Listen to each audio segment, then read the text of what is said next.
Aku selalu suka hal-hal berbau sejarah. Mengunjungi museum sudah menjadi kebiasaanku sejak kecil. Namun, ada satu museum yang tidak pernah kutemui sebelumnya, Museum Kolonial. Bangunannya tua, bercat putih kusam dengan jendela-jendela besar dari kaca patri yang memantulkan cahaya remang di sore itu. Hari itu, aku memutuskan untuk menghabiskan waktu sendirian. Aku tiba sekitar pukul 4 sore, beberapa jam sebelum museum tutup. Tempat itu sepi, hanya ada beberapa pengunjung yang terlihat buru-buru menyelesaikan kunjungannya. Aku senang karena artinya aku bisa menikmati setiap sudut tanpa gangguan. Saat aku masuk, seorang penjaga tua menyapaku dengan senyuman tipis. "Hati-hati mas, di sini suasananya kadang berbeda," katanya pelan. Aku hanya mengangguk sambil tersenyum kecil, menganggap itu hanya basa-basi seorang penjaga yang terlalu sering bekerja di tempat yang sunyi. Aku mulai berjalan menyusuri lorong-lorong museum yang dipenuhi benda-benda peninggalan kolonial. Ada peta-peta kuno, perabotan mewah, hingga potret-potret orang Eropa dengan tatapan tajam yang seperti mengikuti langkahku. Langkahku bergema di lantai kayu tua, membuat suasana semakin hening. Saat tiba di sebuah ruangan yang memamerkan pakaian wanita Belanda abad ke-18, aku merasa hawa di ruangan itu berbeda. Udara tiba-tiba terasa dingin, meskipun tidak ada pendingin ruangan. Aku mendekat ke salah satu pajangan. Sebuah gaun putih panjang dengan rendah-rendah halus terbungkus kaca. Kainnya terlihat masih sangat rawat, seperti baru saja dipakai. Saat aku menatap gaun itu, aku merasa seperti ada yang mengawasi dari belakangku. Aku refleks menoleh, tapi lorong di belakangku kosong. Aku mencoba mengabaikannya dan melanjutkan melihat-lihat pajangan lain. Namun, setiap kali aku berpindah, perasaan itu tidak hilang. Semakin lama, semakin kuat. Aku bahkan mendengar bunyi langkah pelan yang seolah mengikuti. Ketika aku menoleh cepat, langkah itu berhenti. Aku mulai merasa sedikit gugup, tapi pikiranku mencoba tetap logis. Mungkin cuma sugesti, gumamku. Di ruangan berikutnya, aku menemukan sebuah cermin besar yang usianya mungkin ratusan tahun. Bingkainya terbuat dari kayu jati dengan ukiran rumit berbentuk bunga dan dedaunan. Cermin itu diletakkan di sudut ruangan, memantulkan sebagian besar area sekitar. Aku berjalan mendekat, memperhatikan detail bingkai yang memikat. Saat pandanganku beralih ke permukaan cermin, aku melihat sesuatu yang membuat darahku membeku. Di belakangku, di sudut ruangan, berdiri seorang wanita. Dia mengenakan gaun putih yang sangat mirip dengan gaun di ruangan sebelumnya.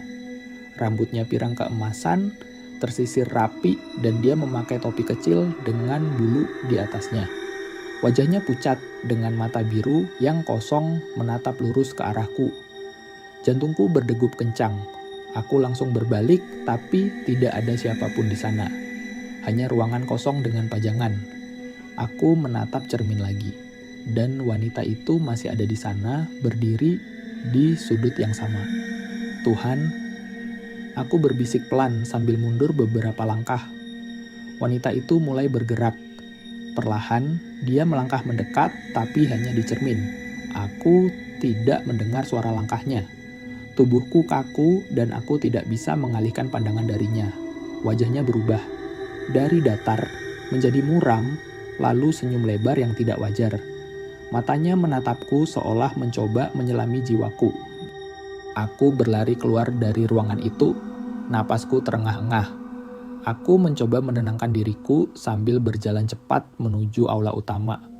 Tapi lorong yang kulalui terasa seperti tidak pernah berujung. Aku yakin tadi aku masuk dari arah ini, tapi setiap belokan membawa aku kembali ke lorong yang sama. Pajangan yang kulihat tadi terus muncul di sepanjang jalan, seperti aku terjebak dalam lingkaran. Aku berhenti di depan sebuah pintu kayu besar dengan ukiran khas kolonial. Aku mencoba membukanya, tapi terkunci. Dari dalam terdengar suara gemerisik seperti kain yang diseret di lantai. Aku mundur perlahan, tapi pintu itu tiba-tiba terbuka dengan sendirinya. Ruangan di dalamnya gelap gulita. Aku merasa dipaksa untuk masuk, seperti ada energi yang menarikku. Dengan tangan gemetar, aku mengeluarkan ponsel dan menyalakan senter. Di dalam ruangan itu, aku melihat meja panjang dengan kursi-kursi yang berdebu. Di ujung meja, duduk wanita yang tadi kulihat di cermin. Dia menunduk, tangannya terlipat di atas meja. Saat aku melangkah mundur, dia perlahan mendongak. Wajahnya kini hancur, seperti bercampur darah dan luka-luka mengerikan. Dia mulai berbicara dalam bahasa Belanda dengan nada yang terdengar seperti marah dan putus asa. Aku tidak mengerti apa yang dia katakan, tapi suaranya bergema di seluruh ruangan. Tiba-tiba, pintu di belakangku menutup dengan keras, membuatku terperangkap. Aku tidak tahu harus berbuat apa. Napasku terengah-engah, tubuhku terasa lemas. Wanita itu kini berdiri, tangannya terulur ke arahku. Aku merasa seperti tidak bisa bergerak, seolah-olah tubuhku lumpuh. Namun, sebuah doa kecil melintas di kepalaku. Dengan sisa-sisa keberanian, aku memejamkan mata dan menggumamkan doa apapun yang terlintas. Aku terus berdoa, berharap ini hanya mimpi buruk.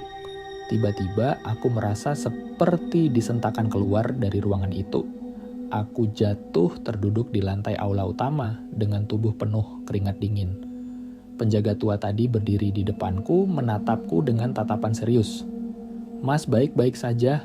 tanyanya pelan. Aku mengangguk, tapi aku tahu wajahku pucat pasi. Tadi di sana ada seseorang, aku berusaha menjelaskan sambil menunjuk ke arah lorong. Penjaga itu menggeleng pelan. "Sudah banyak yang mengalami hal serupa, Mas.